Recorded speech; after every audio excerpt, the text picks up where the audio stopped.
नमस्ते, हमेशा खुश रहो बिटिया। I am JVN Jyoti Kumawat, Faculty of Education and Methodology. Today I am going to deliver lecture on concept of cognitive, affective and psychomotor domain of learning, which is related from the course Assessment of Learning and for the program BSc B.Ed 4th semester. So I'll discuss today the three domains of learning. These three domains of learning related from the Bloom's taxonomy, and this Bloom's taxonomy was created in 1956 under the leadership of educational psychologist Dr. Benjamin Bloom in order to promote high levels of thinking in education, such as analyzing and evaluating concepts, procedures and principles rather than just remembering facts.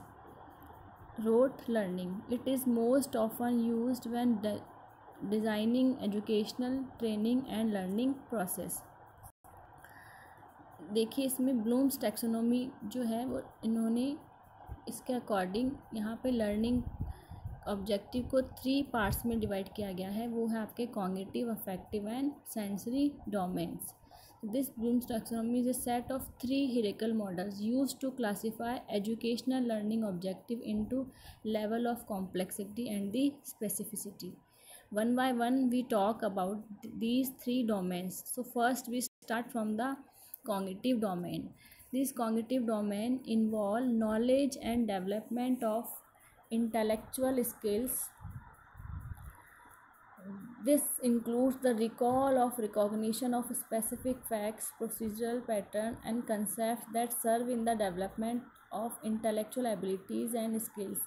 There are 6 major categories of cognitive processes, starting from the simplest to the most complex for an in-depth coverage of each category. देखिए, आप इसमें देख सकते हैं cognitive development जो है वो हमारा इंटेलेक्चुअल नॉलेज स्किल से रिलेटेड है, जिसको कि सब डिवाइड किया गया है सब डोमेन्स के अंदर: knowledge, comprehension, application, analysis, synthesis and evolution. इसमें हम देखिए फॉर एग्जांपल चाइल्ड जो है अपना पहले नॉलेज गेन करता है, आफ्टर दैट कॉम्प्रिहेंशन के अकॉर्डिंग इट मीन्स वो उस नॉलेज को समझता है. जैसे कि हम बात करें for example 2 multiply 2 equals to 4 होता है, इट मीन्स वो उसको समझ रहा है उस फॉर्मूले को. देन एप्लीकेशन मतलब उसको अप्लाई कर रहा है अपने मैथ्स के अंदर. एनालिसिस मतलब उसको फिर देन एनालिसिस करना उस नॉलेज को. एंड आफ्टर दैट सिंथेसिस में हम कह सकते हैं यहाँ पर कि उसका नया इन्फॉर्मेशन को निर्माण कर रहा है, नई चीज़ों का निर्माण कर रहा है यहाँ पर वो. एंड आफ्टर लास्ट के अंदर वो क्या करता है, उस जो भी उसने ज्ञान अर्जित किया है उसके बेसिस पे वो अपना मूल्यांकन करता है कि हाँ मुझे कहाँ तक समझ में आया है.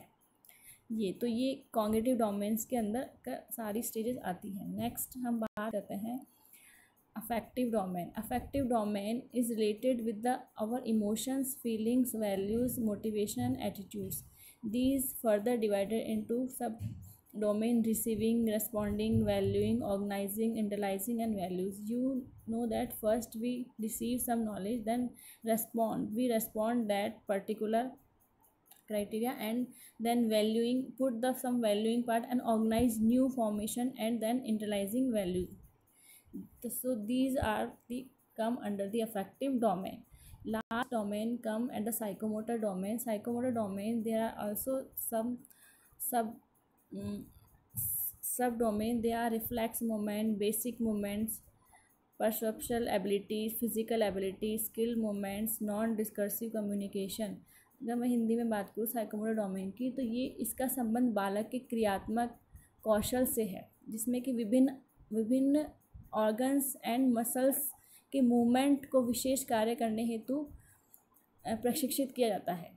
इसीलिए इसमें कुछ सब डोमेन्स दिए गए हैं. यहाँ पर हम बात कर रहे हैं रिफ्लेक्स मूवमेंट, तो इसका मतलब यहाँ है कि क्रियात्मक स्तर का प्रथम स्तर है, जिसमें वस्तु, कार्य और क्रिया के प्रति उत्तेजना या किसी कार्य का अनुकरण करना होता है. नेक्स्ट हम बात करते हैं इसके अंदर नेक्स्ट डोमेन बेसिक मूवमेंट्स में. तो यहाँ पर है उपयुक्त क्रिया का चुनाव करना, देन गत्यात्मक क्रियाओं को करना और मांसपेशियाँ गतियों में विभेदन आदि क्रियाएं इसमें शामिल की जाती है। फिर हम बात करते हैं थर्ड डोमेन की, तो इसमें जितनी भी गत्यात्मक कौशल है उसकी संबंधित क्रियाओं पर नियंत्रण करना होता है मेन। नेक्स्ट होता है हमारा, नेक्स्ट जो हमारा डोमेन, इसके सब डोमेन है फिजिकल एबिलिटीज़। इसके अंदर हम क्या करते हैं, विभिन्न क्रियाओं के मध्य सामंजस्य स्थापित करते हैं। नेक्स्ट सब डोमेन क्रिया, इस नेक्स्ट सब डोमेन में क्या करते हैं, क्रियाओं के संपादन में कुशलता हासिल करना। कुशल पूर्वक हम स्किल मूवमेंट कर पाते हैं, कुशलता हमें आ जाती है हमारे अंदर। और देन लास्ट इसमें है क्रियात्मक पक्ष के विकास के शीर्ष स्तर होता है। इस स्तर की प्राप्ति पर छात्र में व्यवहार विकसित होते हैं और कार्य की स्वचालित शैली का विकास, कम समय एवं कम शक्ति का व्यय करके कठिन कार्य को कुशलतापूर्वक हम संपादन करने में सक्षम हो जाते हैं। जैसे कि आपने ग्राफ बनाना, ड्रॉ करना, डायग्राम्स या रेखा चित्र बनाना, मानचित्र को बना लेना, ये सब हम कुशल पूर्वक कर पाते हैं।